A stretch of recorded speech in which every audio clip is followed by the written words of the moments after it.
Seriously നമ്മൾ തമ്മിൽ relationship ആണെന്നോ? പ്ലീസ്, നമ്മൾ തമ്മിൽ ബെസ്റ്റീസ് ആണെന്ന് ഈ കോളേജിൽ മൊത്തം എല്ലാവർക്കും അറിയാം. എന്നിട്ട് അവൾ പറയാൻ നമ്മൾ തമ്മിൽ റിലേഷൻഷിപ്പ് ആണെന്ന്. അവളുടെ ഫ്രണ്ട്സിന് തോന്നിയിട്ടുണ്ടെന്നോ നമ്മൾ തമ്മിൽ റിലേഷൻഷിപ്പ് ആണെന്നോ? എന്റെ മനസ്സിൽ ഇന്നേ വരെ അങ്ങനെ ഒരു കാര്യം തോന്നിയിട്ടില്ല. നിന്റെ മനസ്സിൽ തോന്നിയിട്ടുണ്ടോ? തോന്നിയിട്ടില്ലേ? ഓക്കെ, നീ ഇങ്ങനെ സങ്കടപ്പെടല്ലേ. ഫസ്റ്റ് ഓഫ് ഓൾ കണ്ണു തുടയ്ക്ക്. നീ ഇങ്ങനെ സങ്കടപ്പെട്ടിട്ടുണ്ടെങ്കിൽ എനിക്ക് സഹിക്കാൻ പറ്റുള്ളൂ. സോ നീ കരയാണ്ടിരിക്കെ. അവള് പോണെങ്കിൽ പോട്ടെ, നിനക്ക് വേറെ 100 പെൺപിള്ളേരെ കിട്ടും.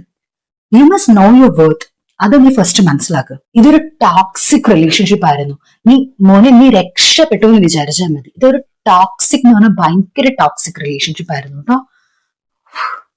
യു നോ വൺ തിങ്, എനിക്ക് അവളെ കുറിച്ച് പല സീക്രട്സ് അറിയായിരുന്നു. നിന്റെ ഗേൾഫ്രണ്ട് ആയതുകൊണ്ട് മാത്രമാണ് ഞാൻ അവളെ കുറിച്ച് നിന്നോട് ഒന്നും പറയാതിരുന്നത്. വേറെ റിലേഷൻഷിപ്സ് കൊണ്ടായിരുന്നു.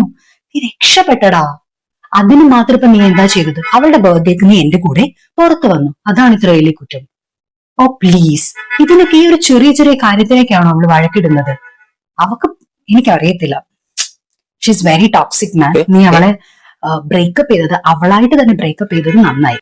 ഇനിയിപ്പോ എല്ലാവർക്കും അങ്ങനെ തോന്നിയല്ലേ, എന്നാ പിന്നെ why not, let's be in a relationship.